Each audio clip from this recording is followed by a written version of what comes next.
साल 2018, तारीख बदली, साल बदला तो देश जश्न में डूबा हुआ था। उसके ठीक एक दिन बाद यानी 2 जनवरी 2018 को बुलंदशहर नगर पुलिस को एक अशुभ खबर मिलती है।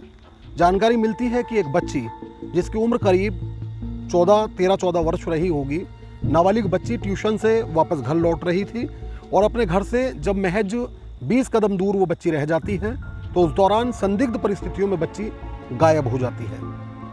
इस सूचना पर पुलिस मौके पर पहुंचती है, पुलिस के आला अफसर मौके पर पहुंचते हैं। पुलिस जब घटनास्थल पर पहुंचती है तो बच्ची के एक पांव की चप्पल और जिस साइकिल पर बच्ची सवार होकर ट्यूशन जाती थी वो साइकिल पुलिस को मौके पर पड़ी मिलती है। शुरुआत में ही पुलिस वहां देखकर समझ जाती है कि बच्ची का अपहरण किया गया है। परिवारजनों से बातचीत की जाती है, दुश्मनी और रिश्तेदारी पता की जाती है। बावजूद इसके कोई ऐसा क्लू समझ में नहीं आता पुलिस को कि आखिर अपहरणकर्ताओं का मोटिव इस अपहरण के पीछे क्या रहा होगा। ये घटना 2 जनवरी 2018 शाम करीब 6-7 बजे घटती है।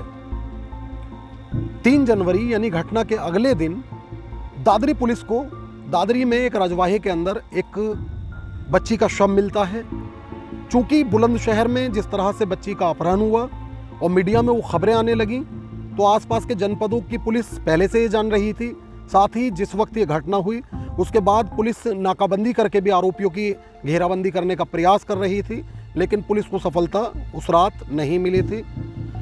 तो जब दादरी के रजवाहे में एक बच्ची का शव मिलता है और उसकी उम्र जिस अपहरण हुई बच्ची से मिलती है, मेल खाती है, तो बुलंदशहर पुलिस से संपर्क किया जाता है। बुलंदशहर पुलिस और बच्ची के परिजन जब मौके पर पहुंचते हैं तो पांव तले से ज़मीन खिसक जाती है।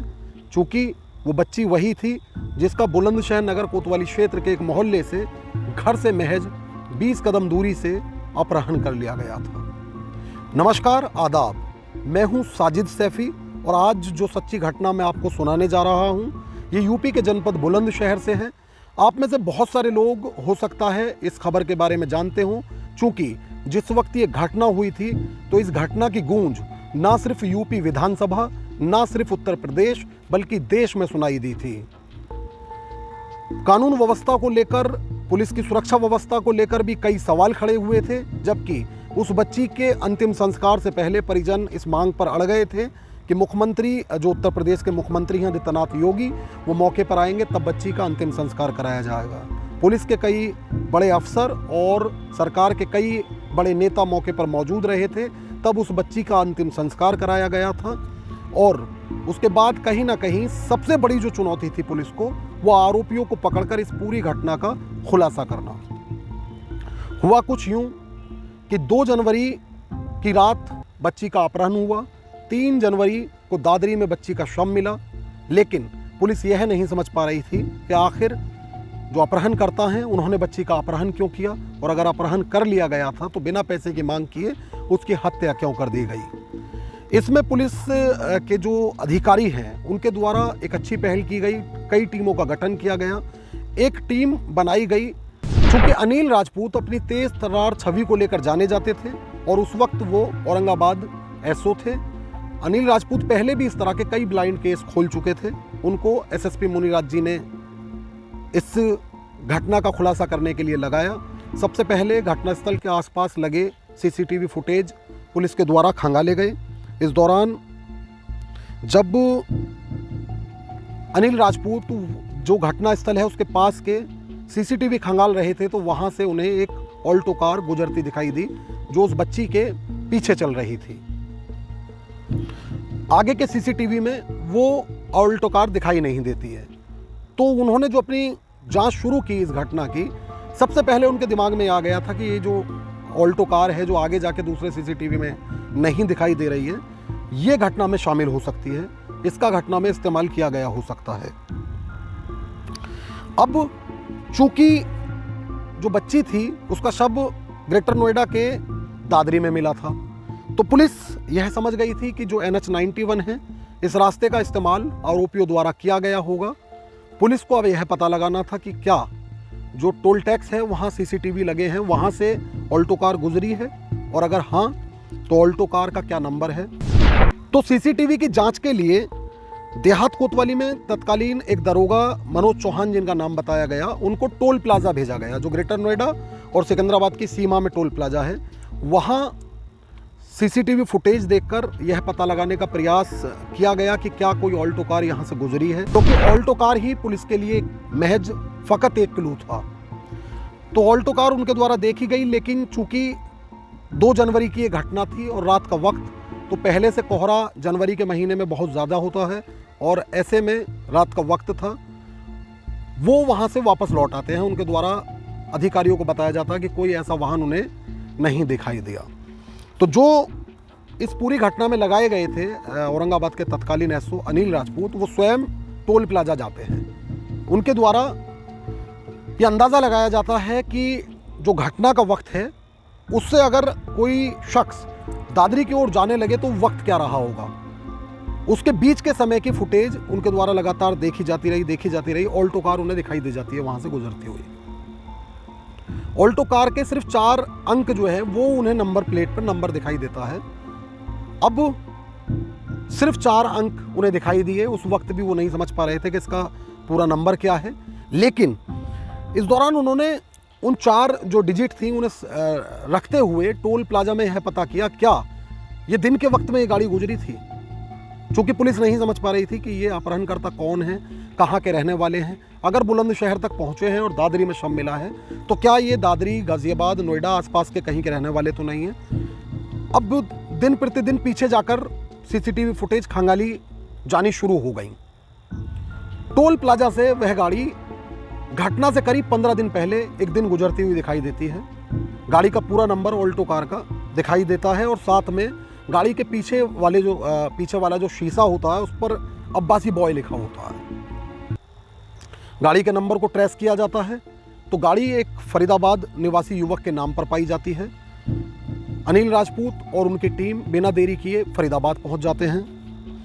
युवक को हिरासत में ले लिया जाता है। हिरासत में जब युवक को लिया जाता है, उससे सख्ती से पूछताछ की जाती है तो उसके द्वारा बताया जाता है कि वो गाड़ी उसने सिकंदराबाद निवासी जुल्फिकार को बेची है। गाड़ी अभी उसी के नाम पर है। गाड़ी का जो नाम है वो ट्रांसफ़र नहीं हुआ है, लेकिन गाड़ी सिकंदराबाद में बेची गई है। इस दौरान एक कहानी यह भी बताई गई कि जब पुलिस फरीदाबाद गई थी तो पुलिस के एक कांस्टेबल पर आवारा कुत्ते ने हमला कर दिया था और उनको कुत्ते ने काट लिया था। तो ये भी इस घटना का ही हिस्सा है। पुलिस से जब वर्कआउट करना चाहती थी, इस बीच पुलिस ने क्या क्या झेला ये भी मैं अपनी इस कहानी में आपको बता रहा हूँ। अब पुलिस, चूँकि जब पुलिस किसी से बातचीत कर रही होती है तो उसकी आंखों में देखकर कई चीज़ें समझ जाती है। पुलिस समझ रही थी कि हाँ, अगर ये घटना में शामिल होता तो इस तरह घर नहीं मिलता, और जिस तरह से वो पूरे इत्मीनान और यकीन के साथ बात कर रहा था तो उससे पुलिस यह भी समझ गई कि हाँ, बिल्कुल हो सकता है कि इसने जुल्फिकार को ही ये कार बेची हो। पुलिस ने उसे वहीं छोड़ा, लेकिन उसे भरोसे में लिया और पुलिस ने उससे कहा कि वो जुल्फिकार को ये जानकारी ना दे कि पुलिस जुल्फिकार के घर पहुंचने वाली है। अब पुलिस सिकंदराबाद आ जाती है, जो जनपद बुलंदशहर का ही एक कस्बा है। सिकंदराबाद में आकर जुल्फिकार का बड़ा भाई पुलिस को मिलता है, उससे पूछताछ की जाती है। जुल्फिकार के बड़े ही भाई ने कार खरीदी थी, उससे पूछताछ की जाती है कि क्या तुम 2 जनवरी को बुलंदशहर गए थे। उसके द्वारा बताया जाता है कि मैं नहीं गया था, लेकिन हाँ, मेरा छोटा भाई अपने 2 साथी, जिसमें एक का नाम बताया गया मलानी और दूसरे का नाम बताया गया दिलशाद, ये 3 लोग कार में सवार होकर बुलंदशहर पहुंचते हैं। अब उसके बड़े भाई को भी पुलिस ने हिरासत में ले लिया और जुल्फिकार का पता पूछा। जुल्फिकार इस वक्त कहाँ है? जुल्फिकार नगर में ही कहीं था और पुलिस ने उसके भाई को हिरासत में ले रखा था, तो उस जुल्फिकार को पकड़ लिया। जुल्फिकार से पूछा गया कि तुम थे तो तुम्हारे साथ जो 2 अन्य नाम हैं, दिलशाद और मलानी, वो कहाँ हैं? दिलशाद को भी पुलिस ने जुल्फिकार के साथ गिरफ्तार कर लिया। अब पुलिस जब इन दोनों आरोपियों को पकड़ कर ले गई तो इनसे पूछताछ में जो खुलासा हुआ वो कहीं ना कहीं बेहद सनसनीखेज। पुलिस ने इनसे पूछा कि आखिर इतनी सनसनीखेज वारदात को इनके द्वारा अंजाम क्यों दिया गया। तो इनके द्वारा बताया गया कि ये न्यू ईयर का जश्न मनाने के लिए बुलंदशहर पहुंचे थे। इनके द्वारा बताया गया कि 2 जनवरी नहीं, बल्कि 2 जनवरी से एक दिन पहले यानी 1 जनवरी को भी ये लोग बुलंदशहर पहुंचे थे और ये चाहते थे उस दौरान कोई फिल्म रिलीज हुई थी, सुपरहिट वो फिल्म बताई गई, उस फिल्म को देखना ये लोग चाहते थे। तो ये पहले दिन जब गए तो उसका जो शो था वो हाउसफुल था। हाउसफुल होने के कारण ये पहले दिन वापस अपने घर लौट आए। और उससे पहले इनमें से एक जो मलानी, वो बताया गया कि वो नशे वशे का आदी था, तो उसने शराब वराब का सेवन किया और ये लोग वापस लौट आए। अब इनकी प्लानिंग अगले दिन यानी घटना के दिन 2 जनवरी की होती है। 2 जनवरी को ये लोग सिकंदराबाद से फिर बुलंदशहर पिक्चर देखने के लिए जाते हैं। लेकिन अफसोस शो आज भी फुल था। अब इनका दिमाग ख़राब हो गया और इनमें से जो मलानी, जो नशे का आदी बताया गया, उसने शराब का सेवन किया और ये सड़कों पर आवारागर्दी करने के लिए निकल पड़े। उस दौरान बताया गया कि मलानी के सिर पर ही ये शैतानी सवार हुई। इसने कहा किसी लड़की को, अगर कोई लड़की रास्ते में मिलती है तो उसको उठा लेते हैं। तीनों लोग एक राय हो गए और बच्ची जो ट्यूशन पढ़ के वापस अपने घर लौट रही थी, उस बच्ची को उसके घर से महज 20 कदम दूरी से इन लोगों ने उठा लिया। अब ये बच्ची का रेप करना चाहते थे। पुलिस को ऐसा बताया गया, इनकी पूछताछ में ये बात साफ हुई कि बच्ची का रेप करना इनमें से एक ने शुरू किया।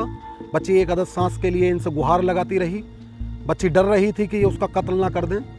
लेकिन पुलिस ऐसा बताती है कि उस दौरान बच्ची की चीख पुकार से तंग आकर इन लोगों ने दरिंदगी के साथ उसके गले में जो दुपट्टा था, उस दुपट्टे से ही उसका गला घोंटकर उसकी हत्या कर दी। इनमें एक युवक जो है वो बीमार बताया गया, लेकिन इस घटना में पूरी तरह उनके साथ वो शामिल था। जब लड़की की मौत हो जाती है तो अब इन्हें खतरा सताने लगता है कि इसकी लाश को कैसे ठिकाने लगाएं। उसके बाद इनके द्वारा NH-91 का इस्तेमाल किया गया। टोल होते हुए ये दादरी पहुंचे और दादरी में इन्होंने उस बच्ची की लाश को एक रजवाहे में फेंक दिया। पूछताछ के बाद पुलिस यह समझ चुकी थी कि आखिर इस घटना को अंजाम क्यों दिया, लेकिन पुलिस अब बाकी जो चीज़ें थी उस बच्ची की वो इनसे बरामद करना चाहती थी।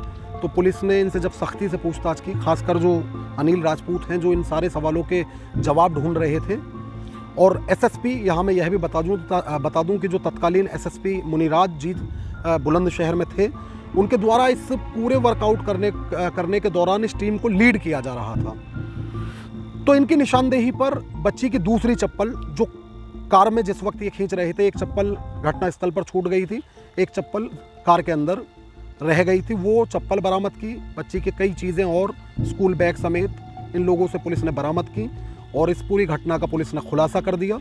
जिस तरह से लगातार पुलिस ना सिर्फ आरोपियों की गिरफ्तारी में लग रही थी बल्कि ताबड़तोड़ दबिश दे रही थी। और इनका जो तीसरा साथी जो मलानी मैंने बताया, मुख्य आरोपी भी इस घटना का है, हालांकि तीनों ही लोग ये मुख्य आरोपी हैं इस घटना में। तो मलानी को जब लगा कि पुलिस लगातार दबिश दे रही है, उसकी तमाम रिश्तेदारियों में भी दबिश दी जा रही थी, तो मलानी ने खुद जो है वीडियो रिकॉर्ड कराते हुए नगर कोतवाली में आके सरेंडर कर दिया। इस तरह पुलिस ने इस पूरी घटना का खुलासा कर दिया। और इसमें मैं आपको बता दूं कि जो बुलंदशहर नगर कोतवाली के तत्कालीन इंस्पेक्टर, तत्कालीन प्रभारी धनंजय मिश्र थे, उन्होंने इस मुकदमे की कायदे से पैरवी की। जो साक्ष्य हैं वो सब जुटाए, कोर्ट में पेश किए, और यही कारण है कि महज 2.5 साल यानी 2021 में जजमेंट आया और इन तीनों आरोपियों को बुलंदशहर कोर्ट में फांसी की सज़ा सुनाई गई। तो ये कहानी 2018 में एक बच्ची का अपहरण, रेप और उसकी हत्या की है। ऐसे आरोपियों को कोर्ट के द्वारा फांसी की सज़ा सुना दी जा चुकी है। लेकिन इस तरह के जो जघन्य अपराध होते हैं उनको लेकर आप क्या सोचते हैं? ऐसे अपराधियों के खिलाफ किस तरह की कार्रवाई होनी चाहिए?